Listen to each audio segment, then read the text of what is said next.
first game of the round was the Melbourne Demons versus the Brisbane Lions. And what's crazy, going off kind of what you just said, is that the D's have played some really good competition, and every single time we go, oh, here's a test for them. I mean, we weren't going to think that for the first loss against Adelaide, but let's not count that because that was just, I guess, an anomaly at this point.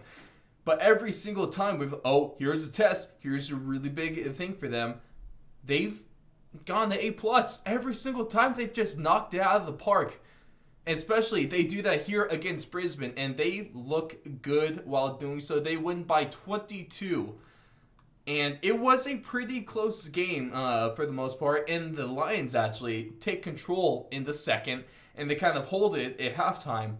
But then the Demons flip the switch, they retake control, and they finish very strong with a huge fourth quarter, and they get the win over I guess they switch it up to the Giants Stadium. At least we're seeing, even though on the week that the Giants don't play, we still get to see some sort of wins on their grounds, which it is weird seeing all the Giants logos and seeing the Demons there playing like a home team. It threw me off, but with the world we're living in right now, it's a little bit crazy. But like I say, huge prove-it win.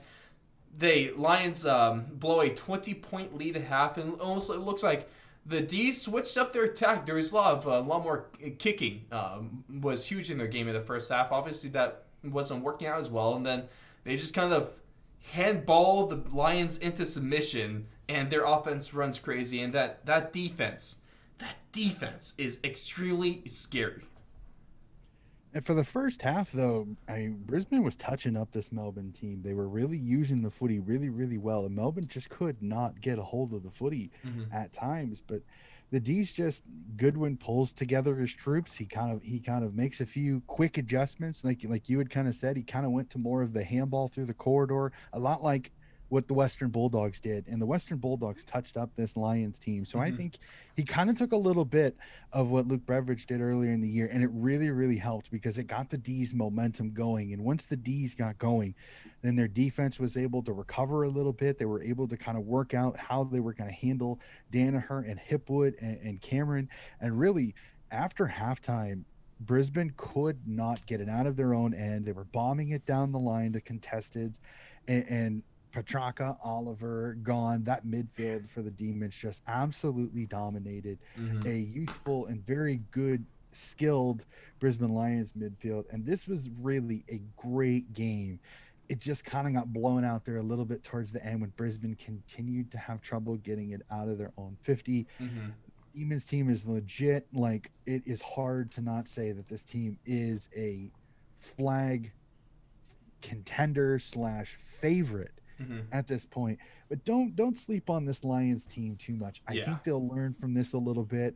Lachie Neale comes back from his injury. He didn't look too bad. I think he's going to still need a few weeks to kind of get back to his top shape. I can't really expect him to be peak Lachie Neale a week after getting back healthy.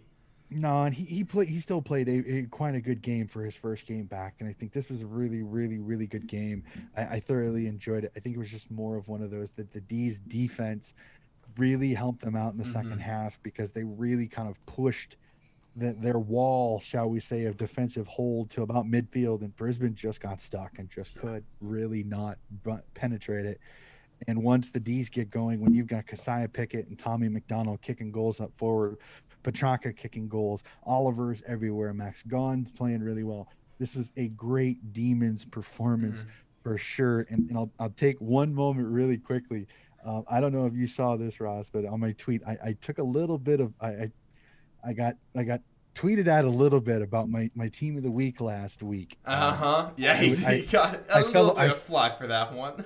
For that one, I fell a little bit short on my demon quadrant. So Demons fans, I hear you loud and clear. I respect and understand that. As I responded to all of you, I said that was a team performance that you won that game against the Bulldogs. But this week there were less teams, but a lot of really good performances. So yes, there are Demons in my team of the week. We'll find that out later, but I just had to talk about that because I thought it was that was good fun.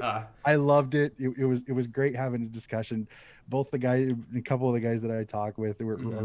are really good pals of mine on Twitter. All So I know I is think that my biggest takeaway from getting into footy is that Australians do love a good bit of banter. oh They yes are they do. not shy to speak their mind, so we say, especially in the YouTube comments. We love you all. And then, kind of to your point about the Lions, is that they're still definitely Premiership contenders. I have no doubt that they'll be able to come back stronger after a game like this. And the margin of 22 points is not indicative of how close the game was played. Brisbane was in this until the very end. And this is still a really good team. And bright side, you saw Zach Bailey putting in 4 goals. He looked great. So Hmm. especially once you see Neil kind of find his groove and get his rhythm going again, and Brisbane could play a full game, they probably would have won this. So they're still definitely contenders, and I still think that they are the team to beat besides the Demons. I still love this team.